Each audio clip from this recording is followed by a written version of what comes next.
Hello guys, welcome back to my YouTube channel. So guys, आज भी मेरी सर्दी और खांसी ज़्यादा ठीक नहीं हो पाई है और मैंने आज भी कोई ज़्यादा पढ़ाई नहीं की थी। जैसे कल बस एक ही मॉक लगाया था, वैसे आज भी एक ही मॉक लगाया था। और अभी टेक्स्ट बुक पर लाइव मॉक चल रहा था, मैं वो भी नहीं लगा पाई थी। लेकिन फिर मैंने एक ऐसे ही मॉक लगा लिया था जो टेक्स्ट बुक पर ही था और उससे ही मेरा स्कोर ओके ओके आया था। मतलब कोई ज़्यादा अच्छा नहीं आया था। पता नहीं क्यों ऐसे जब सर्दी होती है तो बिल्कुल भी पढ़ाई में मन नहीं लगता है। ऐसा मन करता है कि पढ़ाई ही नहीं करो, और पढ़ाई करने बैठ भी जाओ तो भी ऐसा होता ही नहीं है कि अच्छे से पढ़ाई हो जाए या बिल्कुल कंसिस्टेंसी से अपन बैठे हैं और जिस चीज़ को भी कर रहे हैं, जितना भी पढ़ रहे हैं उसमें मन लग रहा है। और मुझे इतनी ज़्यादा खांसी आ रही है ना कि हर 2-2 मिनट में बहुत ज़्यादा खांसी आ रही है।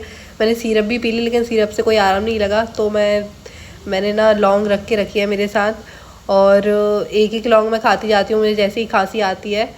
अभी पता नहीं मैंने 2 दिन में कितनी सारी लौंग खा ली होंगी, लेकिन फिर भी मेरी खांसी ठीक नहीं हो रही है। सिरप भी पी लिया, टैबलेट भी खा लिया है, लेकिन उसके बाद भी ये खांसी बंद होने का नाम ही नहीं ले रही है। और इसके कारण ये सर्दी भी है। और आज तो सुबह सुबह मेरा गला बहुत ज़्यादा लगा हुआ था, बात करते भी नहीं बन रहा था, लेकिन अभी थोड़ा ठीक है। और फिर उसके बाद मैंने जो लाइव टेस्ट दिया था, सॉरी लाइव टेस्ट नहीं दिया था, टेस्ट ही दिया था बस मैंने।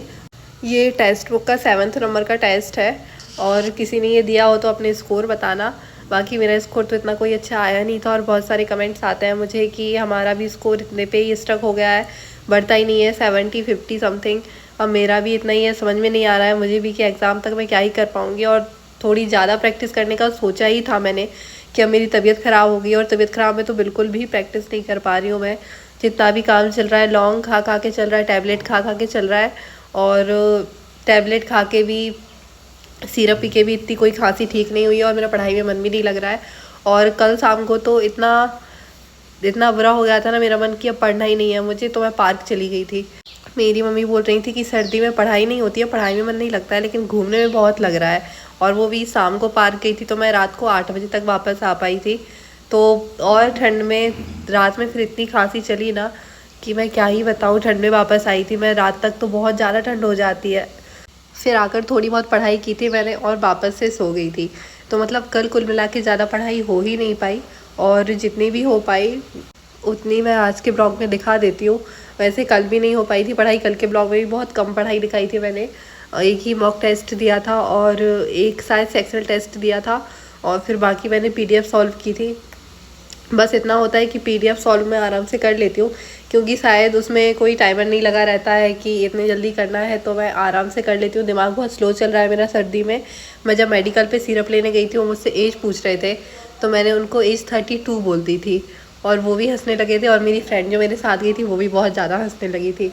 बाद में मुझे रियलाइज़ हुआ कि मैंने 32 बोल दिया है, जबकि इतनी ज़्यादा एज तो मेरी है भी नहीं। मैंने अपनी एज को ना डिजिट एक्सचेंज करके बोल दिया था, मैंने 23 की जगह 32 बोल दिया था। पता नहीं ये सर्दी का असर दिमाग पे कैसे हो जाता है कि पढ़ाई में भी मन नहीं लग रहा है और लोगों से बात कर रही हूँ तो उसमें भी कुछ भी बोले जा रही हूँ। मेरा दिमाग पूरा ख़राब हो चुका है, बिल्कुल भी काम कर नहीं रह गया है। पता नहीं ख़राब कब तक रहेगा, जल्दी से ठीक हो जाए, क्योंकि अभी मेरा एग्ज़ाम आने वाला है। और मुझे थोड़ी सी खुशी इस बात की है कि एग्ज़ाम को अभी 10 दिन है और मेरी सर्दी अभी हुई है मेरे को, और पूरी उम्मीद है कि 6-7 दिन में पूरी ठीक हो जाएगी। तो एग्ज़ाम के टाइम पे मैं परेशानी होंगी। एक तो एग्ज़ाम जो है वो मेरी सिटी में भी नहीं होता है, मुझे भोपाल जाना पड़ता है, जो आई थिंक 100 किलोमीटर दूर है। वहाँ पे मेरी बहन भी रहती है जो कि इंजीनियरिंग कर रही है, छोटी बहन। और लेकिन फिर भी अपने घर पे जैसा कंफर्ट रहता है वैसा कहीं बाहर जाके तो रहता ही नहीं है। तो ठीक है, अभी तबीयत ख़राब हो गई है, ठीक हो जाए, बस मेरा एग्ज़ाम अच्छे से चला जाए, जब कोई तबीयत ख़राब ना हो। और इससे मेरा जो स्कोर आया था वो 40 आया था। मैंने टोटल 42 अटैम्प्ट किए थे, आई थिंक मेरे 2 गलत निकल गए, जिसकी वजह से मेरा स्कोर 43 आ गया। और इसमें ये लिखा आ जाता है ना, योर स्कोर ये कम है, वो भी कट ऑफ से, तो ये लिख के मत दो। हमें पता है कि हमारे स्कोर बहुत कम है, तो आप ये दिखा के हमें क्या प्रूफ करना चाहते हो कि हम बहुत गधे हैं? तो ये बिल्कुल मत दिखाया करो। ये टेक्स्ट बुक की बात मुझे बहुत बुरी लगती है। फिर उसके बाद मैंने एक रीजनिंग का टेस्ट शुरू किया था जिसमें 9 मिनट का टाइम था, 15 क्वेश्चंस करने थे, और ये तो बहुत ही बुरा था। मतलब इसके क्वेश्चंस तो अच्छे थे, इजी भी थे, लेकिन पता नहीं मेरा दिमाग कैसा हो रहा है, मैं अच्छे से क्वेश्चंस अटेम्प्ट नहीं कर पाई थी। और बहुत ही कम क्वेश्चन अटैम्प्ट कर पाई थी, जिसका स्कोर भी बहुत बुरा आया था। ब्लॉग में दिखाने लायक भी नहीं है, लेकिन कल मैंने दिन भर सच में यही सब कुछ किया था।